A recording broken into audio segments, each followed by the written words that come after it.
King Sumit was the ruler of the 7 regions of the planet Earth. He was a king of the lunar dynasty, Chandravanshi Raja. And in his kingdom, tremendous prosperity prevailed, where arts and culture flourished, and the citizens were embracing of dharma. There was so much of prosperity and welfare that it attracted the attentions of the celestials as well. And once the son of Kashyap Muni, Vibandhak, arrived with this curiosity, how King Sumit had it all so wonderful in his life and works. He asked Sumit what was the secret of his prosperity and success. Sumit, along with his wife Satyamati, were Jati Smaras. These are people who remember their past life. So he related, "O great sage, in my last life, I was a very sinful person called Matuli.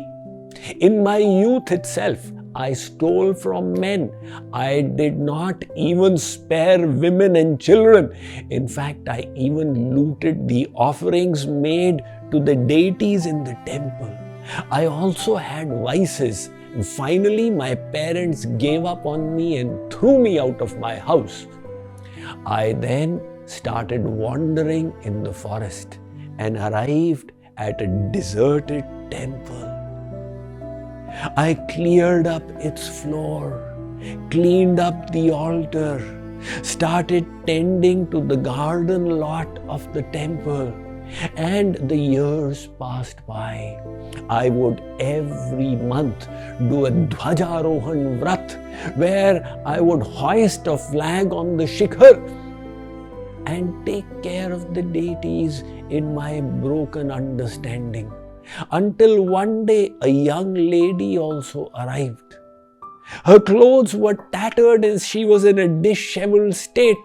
I asked, "Who are you?" She said, "I am our Kokila." "But why have you come here, young lady?" She said, "I have been thrown out of my house by my parents. I beguiled the men. I cheated the women. Although I am a lady, I had the vices of drinking and smoking. And when my parents were unable to correct my ways, they threw me out." "That then," said King Sumit, "in my past life made 2 of us. We continued to take care of the temple. Our Kokila would dance before the deities. I would prepare bhog offerings for them and continue with the Dhwajarohan. After many decades, our Kokila was old, and one day, while serving the deities, she collapsed on the floor dead. In grief from her separation, I also collapsed and suffered a spot death. And then we saw the Yamdoots arrived, and they wanted to take us to the Nether regions for the sins we had committed. But before they could do so, the Vishnu Doots also came and intervened and said, "Look, whatever be the accumulated stockpile of their past sins, the power of their bhakti was such that they decimated them all. Yathagnihi susmriddhanchi karotyedhansi bhasmasat tada mad vishaya bhaktiruddhavainansi kritsnasaha." The Bhagavatam says, just like a stockpile of hay can be burnt with a little spark, likewise is the power of bhakti. It burns away the sinful reactions of your impious deeds of endless lifetimes. So consequently, the Yamdoots returned, and I and our Kokila were reborn in this world with knowledge, wisdom, and a pious mindset.